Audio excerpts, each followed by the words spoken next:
যদি কোনোদিন দিগন্তের উপরে মাথা তুলে দাঁড়াতে পারি, আমি তোমাদের সব হিসেব মিটিয়ে দিয়ে দেব।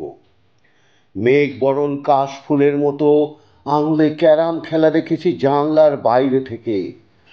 চোখ তুলে নিঃশব্দে কতদিন বলতে চেয়েছি, শুধু একবার তোমরা আমাকে খেলতে নাও। দেখেনি তারা কোনোদিন। গোয়াল ঘরের পেছনে পোষা কুকুরের গলায় মুখ রেখে অস্ফুটে বলেছি, দেখিস ডালু, যদি কোনোদিন মাথা তুলে দাঁড়াতে পারি। 26 বছরে একবারও দেখিনি মা কখন ঘুমোতে যায়, ঘুম থেকে কখনোই বা ওঠে। আর কোনো উৎসব নেই, পা ছড়িয়ে বিকেলের গল্প গাছা নেই। বন্ধক রাখা টুকরো আংটির সুদের জন্য স্বর্ণকার যা নয় তাই বলে গেছে মাকে। ঘরের পেছনে দাঁড়িয়ে নিঃশব্দে এই সব শুনেছি কতদিন। দাঁতে দাঁত চেপে বলেছি, যদি কোনোদিন মাথা তুলে দাঁড়াতে পারি, দেখো মা, তোমার অসম্মান আমি কড়ায় গণ্ডায়। অন্ধকারের সামনে দাঁড়িয়ে বলেছি, এসো না কেউ, অন্যদিকে যাও।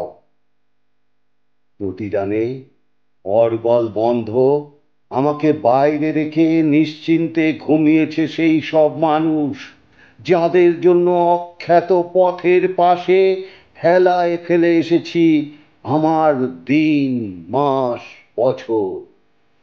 একবারও কেউ ডেকে বলনি, তুমি আমাদের পর নও। অন্ধকার আমাকে বাড়িতে ঢুকতে দেয়নি, দেখা করতে দেয়নি। উৎসবের বিকেলে ব্রিজের উপর দাঁড়িয়ে অভুক্ত আমি দীর্ঘ সময় ধরে শুনেছি ডিন ডিন শব্দ করে ম্লান আলোর দিকে ছুটে যায় ক্লান্ত মালগাড়ি। নারীর সামনে দাঁড়িয়ে লুকিয়ে ফেলেছি শরীর, ঘামের কপালে স্থির শিশির বিন্দুর মতো ভালোবাসা বুঝতে চেয়েছি। অস্থির সন্ধ্যায় আমাকে বারান্দায় বসিয়ে সে ঘুরে এসেছে রেস্টুরেন্ট। পার্কের আলো অন্ধকার, তার সামনে দাঁড়িয়ে কতবার বলতে চেয়েছি, আমি ভালোবাসি। হায়, ওষ্ঠে কম্পনের শব্দে নারী এখনো ভালোবাসা বুঝতে শেখেনি। তোমাদের অনাদর অবজ্ঞার ডানার ঝাপটায় মাথা নিচু করে দাঁড়িয়ে রয়েছি আমি, প্রিয় 26 বছর। যদি কোনোদিন দিগন্তের উপরে মাথা তুলে দাঁড়াতে পারি, আমি তোমাদের সব হিসাব কড়ায় গণ্ডায় মিটিয়ে দিয়ে যাব।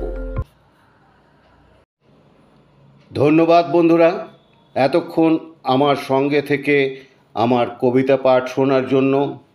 আশা করি আমার আজকের এই উপস্থাপন আপনাদের ভালো লেগেছে। যদি আমার কণ্ঠের এই উপস্থাপন আপনাদের ভালো লেগে থাকে, তাহলে অবশ্যই বেশি বেশি করে লাইক দেবেন, শেয়ার করবেন আপনার বন্ধু বান্ধব আত্মীয় স্বজনদের কাছে, আর আমার চ্যানেলটি সাবস্ক্রাইব করে আমার পাশে থেকে যাবেন।